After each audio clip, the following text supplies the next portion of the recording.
Sahabat Indonesia, selamat berjumpa lagi di channel Cak TV ya. Dan kali ini saya akan bercerita, berbagi pengalaman tentang hikmah dari sholat. Jadi sholat ya memang sudah seperti itu ya. Jadi perintah, kemudian juga menjadi kebutuhan bagi masyarakat yang memang sudah pada tahapan tertentu merasakan bahwa perlu atau butuh untuk sholat gitu ya. Nah, dalam pelaksanaannya memang kita kan bermacam-macam. Ada yang sholatnya ya sekedar gugur kewajiban saja gitu ya. Pokoknya tidak dosa gitu ya. Ada yang semacam itu. Tapi ada orang-orang tertentu yang sudah merasakan efeknya atau dampak dari sholat itu sendiri, kemudian memaknai sholat itu, memberi warna dalam perjalanan kehidupannya itu seperti apa. Apakah bermakna benar-benar kita yang perlu sholat, atau kita merasa bahwa kita itu hanya menjalankan perintah Allah supaya kita jadi hamba yang bertakwa gitu ya, menjalankan perintah dan menjauhi larangannya gitu. Atau kita sudah pada tahapan sudah menyatu dengan sholat itu sendiri gitu. Ada yang sudah merasakan, wah benar manfaat sholat itu seperti ini. Nah, saya akan berbagi satu pengalaman. Saya bukan ahli agama, tapi saya merasakan dampak dari sholat itu, kemudian juga pemaknaannya itu ya, makna kemudian juga hikmahnya seperti apa. Nah, oke. Nanti silakan Anda yang lainnya berbagi atau sharing dengan saya, silakan di kolom komentar ya. Jadi kita akan mulai, tapi untuk Anda yang baru saja bergabung, jangan lupa tekan tombol subscribe-nya terlebih dahulu, kemudian tekan tombol loncengnya, supaya nanti kalau kita berbagi video atau berbagi informasi, Anda akan mendapatkan notifikasinya ya. Baik, ini adalah di kebun kelengkeng. Di atas saya ini pohon kelengkeng, kemudian di depan saya ada pohon mangga dan ada ternak ayam juga, kemudian ternak kambing juga ada ya. Oke, begini. Jadi kalau kita sholat ya, pada umumnya orang awam gitu ya, kebanyakan yang terjadi adalah kita datang sholat niat, kemudian gerakannya ya sudah seperti itu. Nah, tapi seringkali kita itu pada waktu sholat itu pikirannya kemana-mana gitu ya. Memang betul sholatnya 4 rakaat, kemudian baca takbiratul ihram juga baca gitu ya. Terus Al-Fatihah juga baca gitu kan. Surat pendeknya juga dibaca, doa rukunya juga sudah dibaca, doa di antara dua sujud juga dibaca, semuanya dibaca lengkap gitu ya. Nah, tapi kadangkala ada yang karena hafal ya akhirnya baca gitu aja, pikirannya kemana-mana gitu loh. Pikirannya kemana-mana, itu yang disebut orang sholat tetapi hatinya lalai gitu ya. Jadi pikirannya kemana-mana ya karena hatinya lalai tadi. Jadi hati yang di dada ini, kemudian pikiran yang ada di sini kan gitu. Padahal kalau sholat kan tentunya harus harus sama gitu ya, antara hati dan pikiran, kemudian bibir juga, 3 hal ya. Kalau menurut saya loh ya. Kalau para kiai, romo yai dan juga ustadz lebih lengkap lagi. Cuman ini yang saya alami gitu ya.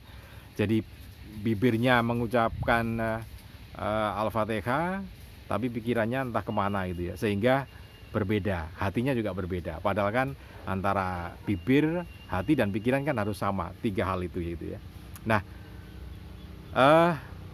secara umum begitu lost gitu ya. Jadi tahu-tahu sudah selesai, apa yang dibaca tidak membekas di hati gitu ya. Nah, ada yang menarik lagi. Ketika kita bibir gitu ya, bibir kita berucap Al-Fatihah itu, nah di awal-awal itu menyatu antara bibir, hati dan pikiran itu sama gitu ya.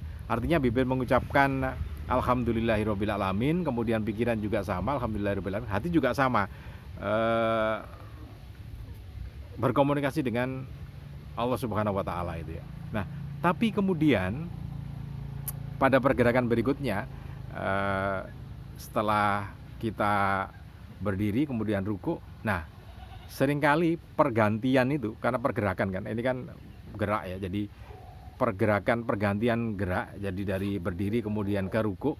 Nah, itu yang tadinya pikiran, hati kemudian bibir itu menyatu, akhirnya jadi lepas gitu ya. Jadi ruku hilang sudah. Nah, ingat kemudian berdiri, hilang lagi gitu. Jadi setiap pergantian itu lose control gitu ya antara hati dan pikiran itu. Nah, padahal kan semestinya ketika pergantian posisi itu atau bergerak itu ya, berubah posisinya jadi berdiri ke ruku itu kan harusnya nyambung, tetap sama. Bibir, kemudian pikiran dan hati itu sama-sama sesuai dengan yang diucapkan. Nah, tapi karena pergerakan itu maka jadi agak lost, hilang gitu ya. Pas pergantian hilang. Tidak segera kembali, hilang lagi, tambah hilang, akhirnya lupa gitu. Padahal ada di situ ada cara juga. Jadi misalkan ketika kita ruku itu berdiri ya, kemudian mau ganti bergerak ke ruku itu kan pergantian yang rawan lost control gitu ya, hilang. Sehingga sebelum kita berganti gerakan dari ruku, maka kita fokuskan lagi hati, bibir, pikiran dan hati itu sama-sama gitu ya, menyatu. Jadi ketika ruku itu ya tetap, akhirnya baca doa ruku subhana rabbiyal azimi wa bihamdihi itu tetap. Jadi tetap terikat antara bibir, pikiran dan hati itu sama-sama dengan ucapan itu, jadi satu gitu ya. Nah, mau bergerak lagi, diem sejenak. Makanya kan kadang-kadang ada orang yang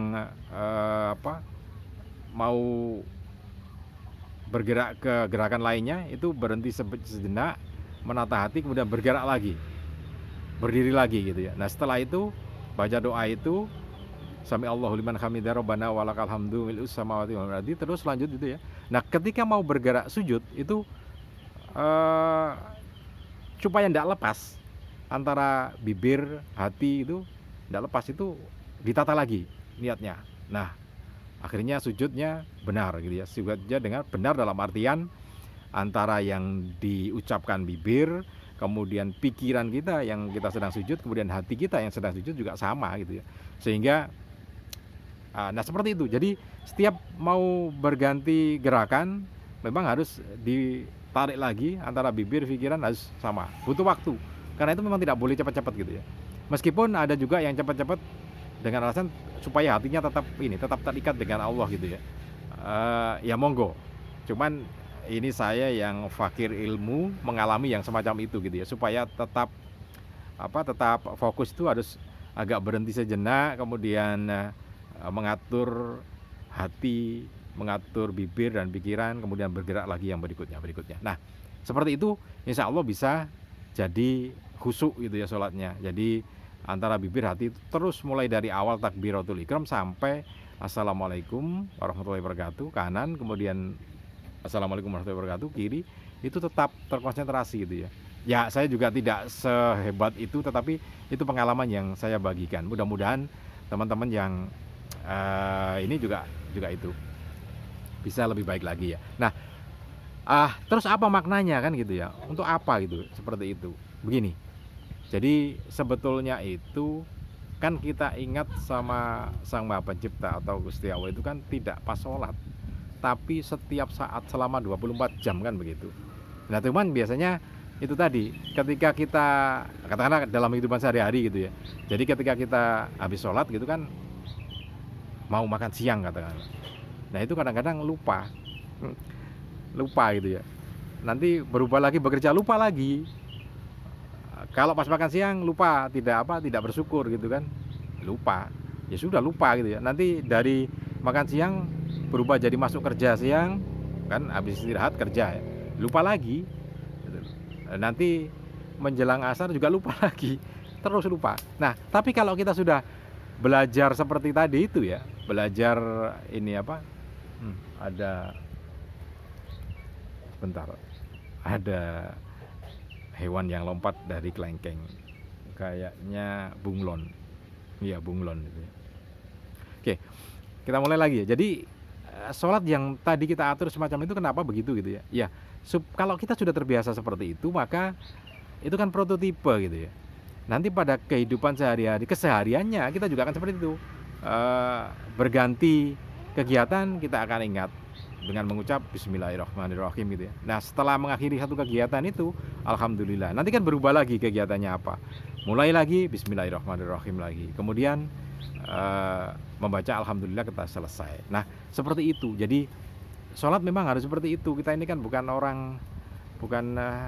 turunannya kiai atau bukan turunannya orang-orang mubalik yang mungkin sudah terbiasa seperti itu. Kita ini kan orang-orang awam gitu ya.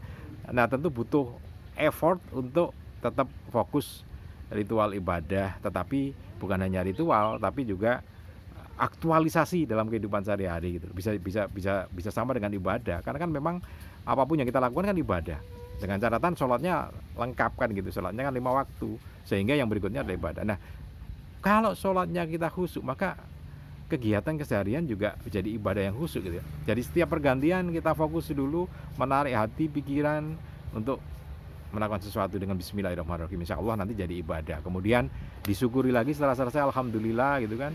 Nah tentu saja karena kita ini kan hidup, jadi nggak pernah berhenti gitu ya. Akan ada kegiatan berikutnya, entah sekedar hanya beristirahat atau apapun lah namanya itu, tetap saja kita butuh itu, sehingga kita lagi mengucap lagi, begitu seterusnya ya. Oke, mudah-mudahan ini bisa bermanfaat, sehingga kita selain sholatnya 5 waktu yang lengkap, khusyuk, kemudian juga kegiatan keseharian juga dihitung menjadi ibadah, menjadi akhirat kita gitu ya. Alhamdulillah, mudah-mudahan ini bisa bermanfaat untuk kita semua dan menjadi amal ibadah kita juga semua itu ya. Oke, terima kasih. Assalamualaikum warahmatullahi wabarakatuh.